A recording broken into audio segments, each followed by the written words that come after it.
If you're into crypto right now, you will become a millionaire. I believe this from the bottom of my heart, that if you really want it, you can get it. Now, there are some people, all right, who've got about $10 to their name, who think it's literally going to be impossible. But let me tell you again, guys, I started this journey with about $25. And look where we are today.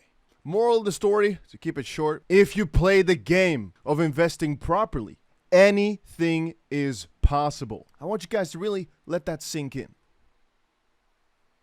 In all seriousness, I see so many people ask me the same thing. Dusty, why is crypto so difficult? Should I be buying right now? And then what should I buy? How do I buy all that? There's two main things I want to say. One is everything you need to know is already out there on the interwebs. But let's tackle all these questions in this video. Question number one, how much money can you make off of crypto? The answer is infinite. I've seen people turn thousands of dollars into tens of millions of dollars, and I've seen people turn hundreds of thousands of dollars, or at least $100,000, into $100 million. The stories are so all over the place because these are people that really tried hard, or potentially, you might say, got in on the right time. But don't let that discourage you from thinking, okay, they were able to do that because they got early into crypto. No. I mean, if you consider, for example, 2020 to be that early, then sure. But I'd say every opportunity that they got, you'll be able to get again. It's going to be slightly different, but history repeats itself, not exactly, but in some way, shape, or form. And that's why I always recommend just start writing down in a little notebook exactly what you want. Read it a couple times a day, and it might sound strange, but I honestly believe it. If you focus on it hard enough, most of the things you want will come. Because remember, there's always been somebody in a worse position than you doing better than you right now. Think about it. There was probably somebody in your situation that you're in right now, but then slightly, if not a lot worse, that has it's so much better, depending, of course, on what you want. But once you realize that, you know that any excuse you make, oh, I don't have time. Oh, but I don't have a laptop. Oh, but I don't have internet. Oh, but I don't have... Just keep working harder. Keep trying it harder. Because the amount of money you can make with this is literally infinite. Nobody really knows yet where this crypto space can go towards. And I honestly believe if you play the game properly, you could turn tens of dollars into millions of dollars within a couple of years. I mean, we saw with Shiba Inu, somebody turned $500 into a valuation of a couple billion. That's like the long shots, right? That won't happen too often, but it just shows you, okay, if you were a little bit on the early side, then a couple $100 could have still been millions and millions of dollars. You understand the drift that I'm trying to make. It's not this notion of, oh, I need so much money to invest with right now to make it a lot. Up to question number two, what exactly do I buy and how do I do that? So the simple story there is you go to a crypto exchange, right? I personally choose Bybit and BitGet. Exchange links for those are down below. But just choose any exchange that works for you in your country that you like. Just go to Google, type in crypto exchange. Binance is solid, Kraken, Gemini, Coinbase, Uphold. There are so ridiculously many. And you got to check for yourself for a little second what the fees are looking like. Some have a percentage fee, some have a flat fee, some just have a high difference between the buying and selling price, so to speak. So always check if the price you're buying at is reasonable. And where do you check that? I'd say CoinMarketCap. CoinMarketCap.com has a lot of this price information on there. So if you're seeing that you can buy yourself some XRP at 66 cents, right now, well, then you know that's not a good price. And then which crypto should you buy? Again, what I'd recommend people to do is just go to CoinMarketCap or any other aggregator, which means a list of different cryptos, click on them, and just start reading a little bit about them. On Bitcoin, for example, at the top here, you have this with every crypto, you have an about section. You can start reading a little bit into it. All my family members, I've told every single one of them, do this. None of them did because they got me. But I told all of them, just familiarize yourself a little bit with what these things actually are.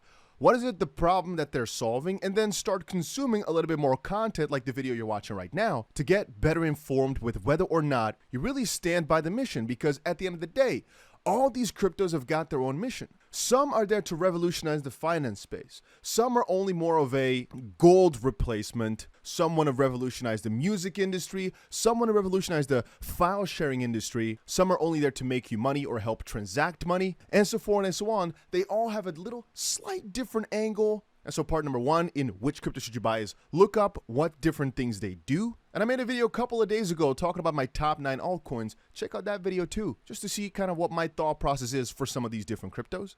I should add, none of this is financial advice. It's just my thoughts and some stuff I want to make clear to my people. I consider every viewer to be of equal importance, and so my videos are always for people that have got $10 to their name and got $20 million to their name. It doesn't matter. And like always, make sure you go ahead and press the like button on this video because you've got nothing to lose. It just helps me out a little bit. That's all. Anyway, so yeah, as I said, I personally recommend to click on these different cryptos, see a little bit of what they're about in this about section. And if you understand nothing of it, just type in what is and then the crypto you like, XRP, onto Google. Check out a couple of different people's tier lists, and I'd recommend to only buy cryptos in the top 200. Why not below? Because very often those people might be biased in telling you about it. For example, it might be an advertisement, it might be their own project, it might be something they have a large stake in, might be a pump and dump, meaning that they let the viewers buy it up and then they sell it themselves. To prevent that, you'll learn about it as you know more about crypto, but at the start, I'd recommend staying away from anything below the number 200, the 200 biggest crypto. And then as you learn more, you can start to see whether or not this is really a solid project or whether it's just some lies trying to steal your money, basically. Now it comes into when should you buy crypto? Because again, we've tackled a couple of different things. When should you buy these cryptos? I think right now we're at one of the lower points, all right? Historically, the way cryptocurrencies have kind of worked is that we've got these cycles where you have a bull market, which is where things go up and up in terms of price, and then a bear market where things are coming down and down. Now, from basically 2020 to 2021, there was a massive bull market. Prices were exploding time and time again. It was every day just another day of profit. After 2021, prices came down, and right now we're still actually significantly down from the higher points in October of 2021. But if we take a look at the Bitcoin price, you can see it looks as if we've actually already hit the lowest point for Bitcoin and whatnot, and are right now on a new leg upwards. To put that into perspective a little bit, right now, if we're looking at the price, and these little blue lines here, are the halving cycles for Bitcoin. A little bit of a more difficult concept, but right now, the way new Bitcoin are issued onto the market is because of mining. A certain amount of Bitcoin gets rewarded every single time a block is mined, and that's basically going to half. So the amount of Bitcoin that come into the market is going to basically decrease by 50%. It's not too important to understand the story, but people basically say that around those events, it showcases something in terms of Bitcoin becoming a scarce asset or becoming more scarce. And well, people have speculated that the price revolves around those major events. They're called the halving with a funny spelling. And right now, again, we're about a little bit less than a year out from the next halving, which comes by around April, May of next year, 2024. And it's been said that going into the halving, you get a massive pump. Then about a third into the halving, these are 4 years apart all the time, you get the all-time high before crumbling back down before starting again a new cycle. Right now, again, the last cycle, we went up, hit a new all-time high right there before crumbling back down. And right now, we're all thinking that even though there is a little bit more downside potential, that the general direction is going to be upwards to basically hit that new all-time high at the start, or I'd say about 1/3 in to the next cycle. So it could look at the start here anywhere, right? It could be anything, but the general direction is going to be upwards is our expectation. Again, not financial advice, just my thoughts. But then to answer the question, when should you buy and which cryptos, how I think any point really. I mean, there is further potential for some downside, but I personally think that as 2025 rolls in, everything is going to have appreciated so much. So 2024, the start is still a little bit in the middle. Again, as we've seen in the past year, very often just before and just around, it's very volatile. But as the halving comes along, it's just an upwards trend every single time.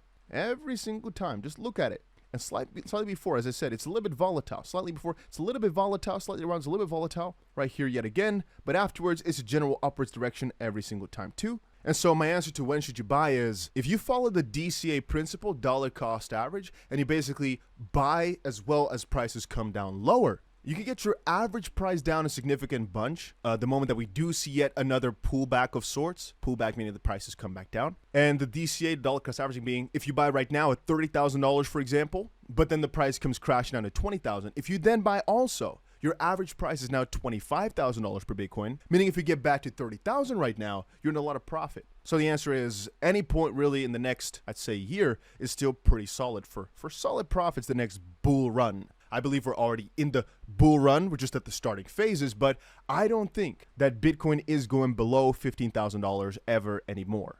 I may be wrong on this, but I personally don't believe we're ever going to see lower prices than that. Because again, every time in a cycle, you've got yourself the all-time high, then a dip, next cycle an all-time high, then a dip, an all-time high and a dip, but it never seems to go below the previous dip, as pointed out here with the yellow lines. And when should you sell? Well, that depends a little bit. I've said it before. You can sell pretty quickly the moment you're in some profit if you've got somewhere to put your money.